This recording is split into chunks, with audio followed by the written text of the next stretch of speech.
আৰম্ভ কৰিব পাৰি।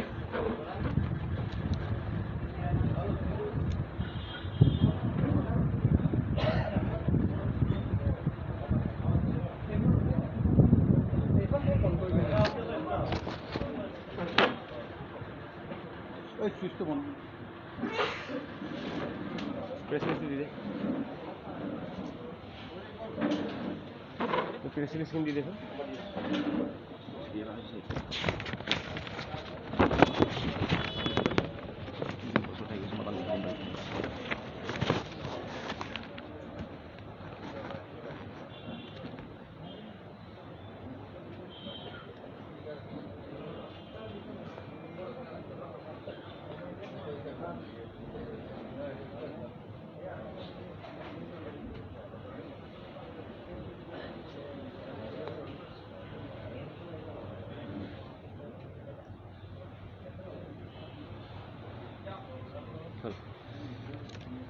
শ্ৰদ্ধেয় সাংবাদিক বন্ধুসকল,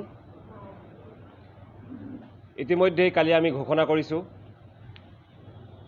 আগন্তুক বিধানসভা নিৰ্বাচনত ৰাইজৰ দলৰ কাৰাৰুদ্ধ সভাপতি অখিল গগৈয়ে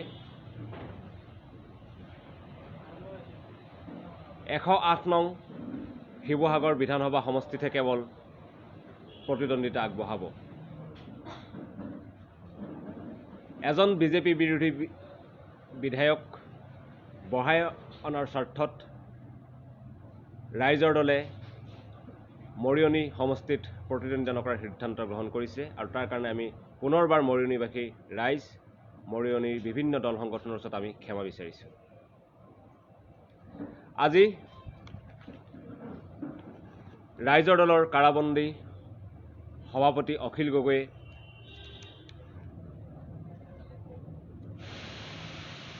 আগন্তুক বিধানসভা নিৰ্বাচনত শিৱসাগৰ সমষ্টিবাসী ৰাইজ লগতে সমগ্ৰ অসমবাসী ৰাইজক তেখেতক শিৱসাগৰ বিধানসভা সমষ্টিত জয়ী কৰি আনিবলৈ এক আহ্বান জনাইছে।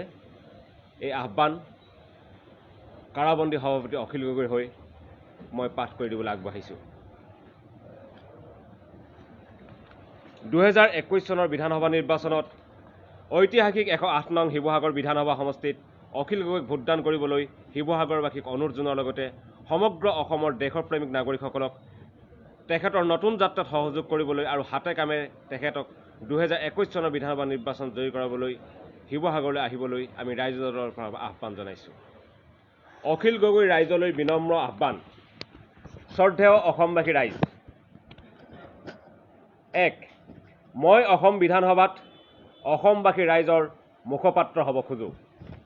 চৰকাৰে কৰা প্ৰতিটো জনগণ বিৰোধী কামক প্ৰতিৰোধ কৰিব খোজোঁ আৰু সঠিক সমালোচনাৰে চৰকাৰক জনগণৰ পক্ষত থাকিবলৈ বাধ্য কৰিব খোজোঁ। আপোনালোকে মোক সহযোগ কৰক। 2.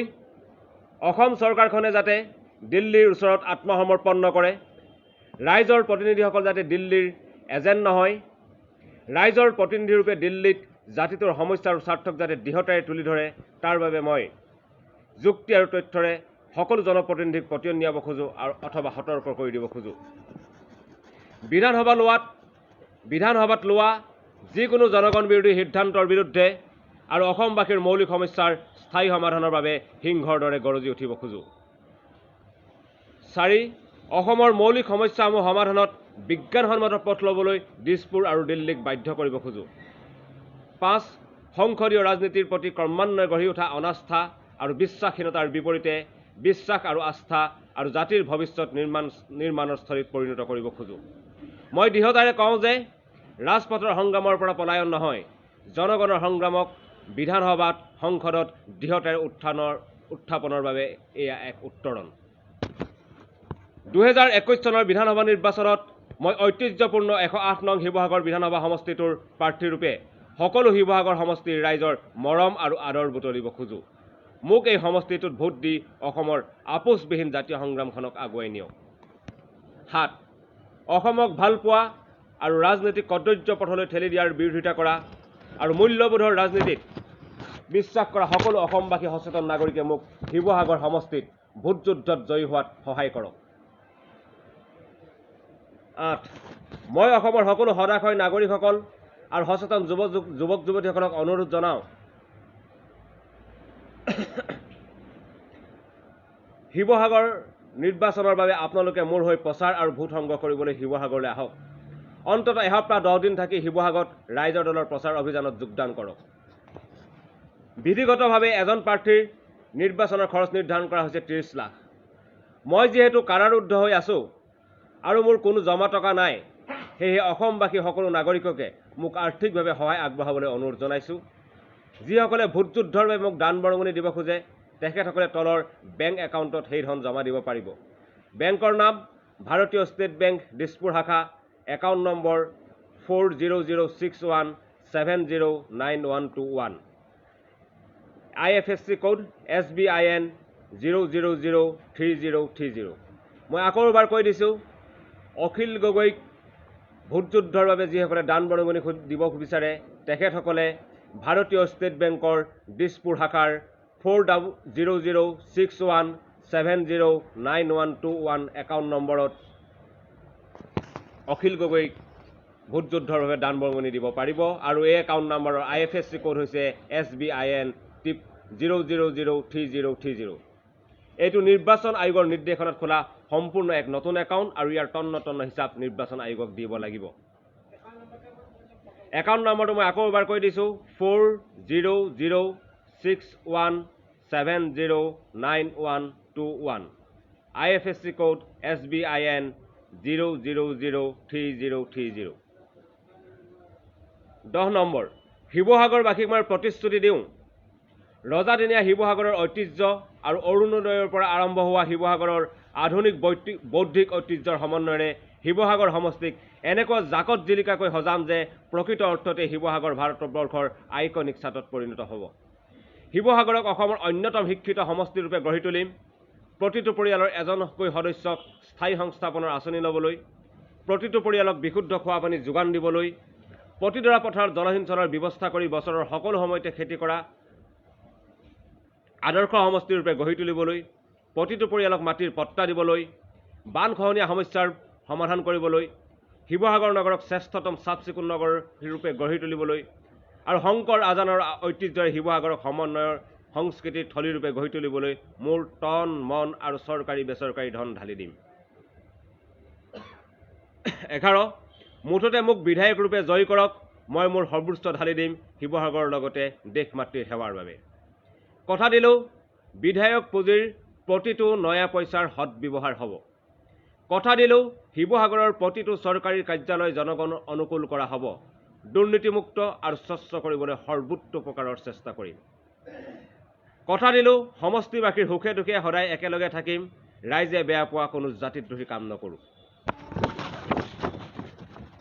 14 সাম্প্ৰদায়িক ফেচিবাদী শক্তি বিজেপি আৰু RSSক প্ৰতিৰোধ কৰিবলৈ সৰ্বোচ্চ প্ৰকাৰে চেষ্টা কৰিম আৰু কোনো পৰিস্থিতিতে বিজেপিৰ লগত আপোচ নকৰোঁ প্ৰতিশ্ৰুতি দিলোঁ এনে কোনো জাতীয় স্বাৰ্থ বিৰোধী স্থিতি নলওঁ যাৰ বাবে সমষ্টিবাসী আৰু অসমবাসী মোৰ বাবে লজ্জিত হ'ব লগা হয় মোৰ আটাইতকৈ ডাঙৰ সপোন হ'ল এইবাৰ প্ৰথম বৰ্ষখন বিধানসভাৰ অধিৱেশনত কা অসমত বলবৎ নহয় বুলি প্ৰস্তাৱ ল'ব খোজোঁ পুনৰ শিৱসাগৰ সমষ্টিবাসীক মোক ভোট দি জয়যুক্ত কৰিবলৈ অনুৰোধ জনালোঁ পুনৰ অসমবাসী সচেতন ৰাইজক শাৰীৰিকভাৱে শিৱসাগৰলৈ আহি অথবা আৰ্থিকভাৱে বৰঙণি দি আমাৰ এই নতুন সংগ্ৰামী পথত উঠাক যোগাবলৈ অনুৰোধ জনালোঁ 5 বছৰৰ শাসনত বিজেপি চৰকাৰে মোক পাই 2 বছৰ জেলত ৰাখিলে আপোনালোকে মোক ভোট দিলে মোৰ কাৰামুক্ত হোৱাৰ পথো মুকলি হ'ব আশা কৰোঁ আপোনালোকে মোক সহযোগিতা কৰিব জয় আই অসম ধন্যবাদেৰ অখিল গগৈ ৰাইজৰ দলৰ প্ৰাৰ্থী 108 নং শিৱসাগৰ বিধানসভা সমষ্টি ৰাইজৰ দলৰ কাৰাৰুদ্ধ সভাপতি অখিল গগৈ আজি এইদৰে মুকলিভাৱে শিৱসাগৰৰ সমষ্টিবাসী ৰাইজক আৰু অসমৰ সমূহ দেশৰ প্ৰেমিক ৰাইজক 21ৰ বিধানসভা নিৰ্বাচনত শিৱসাগৰ সমষ্টিত তেখেতক জয়ী কৰাবলৈ আহ্বান জনাইছে আৰু মই চমুকৈ অখিল গগৈ আহ্বানৰ টুকাটো আকৌ এবাৰ কৈ দিব বিচাৰিছোঁ যে অসমবাসী ৰাইজলৈ আৰু শিৱসাগৰ সমষ্টিবাসী ৰাইজলৈ শিৱসাগৰ সমষ্টিৰ ৰাইজৰ দলৰ প্ৰাৰ্থী অখিল গগৈ আহ্বান জনাই কৈছে যে মই বিধানসভাত অসমবাসী ৰাইজৰ মুখপাত্ৰ হ'ব খোজোঁ মই বিধানসভাত চৰকাৰৰ জাতিদ্ৰোহী প্ৰতিটো কামৰ বিৰুদ্ধে সিংহৰ দৰে গৰজি উঠিব খোজোঁ ৰজাদিনীয়া ঐতিহ্য আৰু আধুনিক বৌদ্ধিক ঐতিহ্যৰ সমন্বয়েৰে জাকত জিলিকা কৰি গঢ়ি তুলি শিৱসাগৰক প্ৰকৃত অৰ্থত ভাৰতবৰ্ষৰ আইকনিক ছাইটত পৰিণত কৰিব খোজোঁ। সংসদীয় ৰাজনীতিক বিশ্বাস আৰু আস্থা আৰু জাতিৰ ভৱিষ্যত নিৰ্মাণৰ থলীত পৰিণত কৰিব খোজোঁ। ভোট যুদ্ধত মোক সহায় কৰি অসমৰ আপোচবিহীন জাতীয় সংগ্ৰামখনক সহায় কৰক। অসমত বলৱৎ নহ'ব বুলি প্ৰথমখন বিধানসভাৰ অধিৱেশনত প্ৰস্তাৱ ল'ব খোজোঁ। আজি এইদৰে আমাৰ দলৰ সভাপতি আজি প্ৰায় 15 মাহ ধৰি জাতিধ্বংসী কাৰ বিৰুদ্ধে আন্দোলন কৰাৰ অপৰাধত কাৰাবন্দী হৈ থকা অখিল গগৈয়ে শিৱসাগৰ সমষ্টিবাসী ৰাইজ আৰু অসমবাসী ৰাইজলৈ আহ্বান জনাইছে। আৰু আমাৰ দৃঢ় বিশ্বাস প্ৰতিজন অসমপ্ৰেমী ৰাইজে প্ৰতিগৰাকী শিৱসাগৰ সমষ্টিবাসী ৰাইজে আমাৰ দলৰ কাৰাবন্দী সভাপতি কাৰাৰুদ্ধ সভাপতি অখিল গগৈৰ এই আহ্বানক সহৃদয়তাৰে আৰু আন্তৰিকতাৰে গ্ৰহণ কৰিব বুলি আমাৰ বিশ্বাস। ধন্যবাদ। আমাৰ সংবাদমেলৰ মূল বক্তব্য এয়াই আছিল।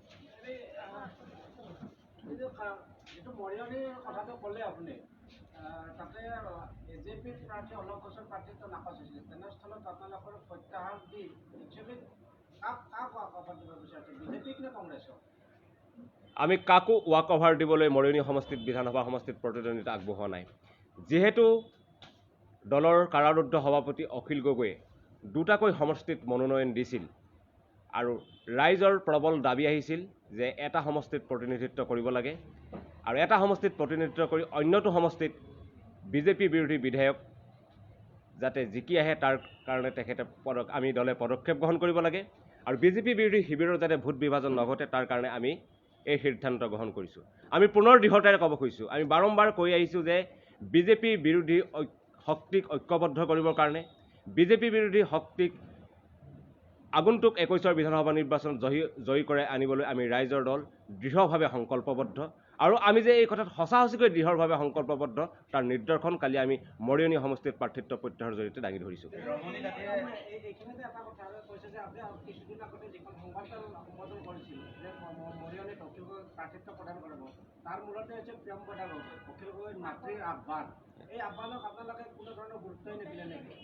চব জাতিৰ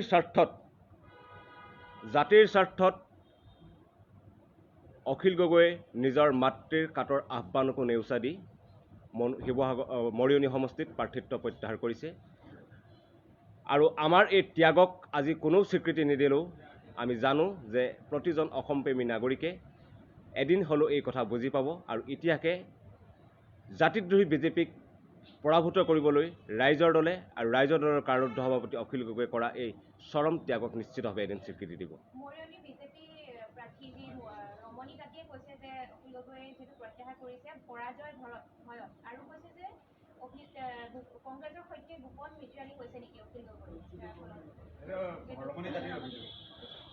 চক নিৰ্বাচনৰ সময়ত বিভিন্নজনে বিভিন্ন কথা কৰিব, বোকাচতীয় ৰাজনীতি কৰিব। আপোনালোকে যদি আজি শিৱসাগৰ মৰিয়নি সমষ্টিলৈ যায় আপোনালোকে গম পাব যে মৰিয়নি সমষ্টিবাসী ৰাইজে অখিল গগৈক মৰিয়নি সমষ্টিৰ জনপ্ৰতিনিধি কৰিবলৈ কেনেধৰণে উদ্বাউল হৈ আছে। তাৰপিছতো আমি কেৱল এজন হ'লেও যাতে বিজেপি বিৰোধী বিধায়ক বাঢ়ি আহে তাৰ স্বাৰ্থত এই সিদ্ধান্ত গ্ৰহণ কৰিছোঁ। গতিকে পলায়নৰ পৰাজয়ৰ ভয়ত প্ৰত্যাহাৰ কৰাৰ কোনো ধৰণৰ প্ৰশ্ন উঠিবই নোৱাৰে।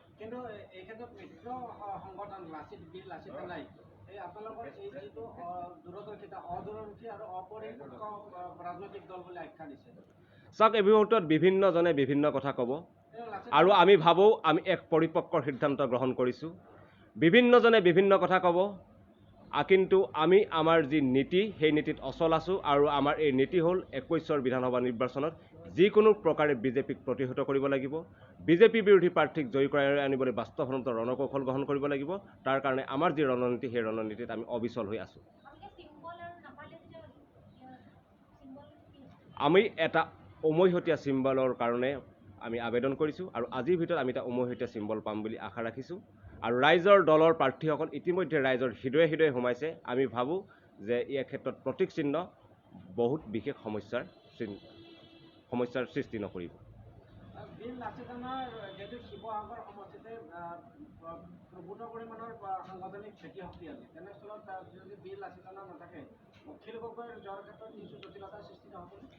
আমি নাভাবোঁ যে বীৰ লাচিত সেনাই ৰাইজৰ দলৰ প্ৰতি থকা তেখেতসকলৰ যি সমৰ্থন সেই সমৰ্থন প্ৰত্যাহাৰ কৰিছে।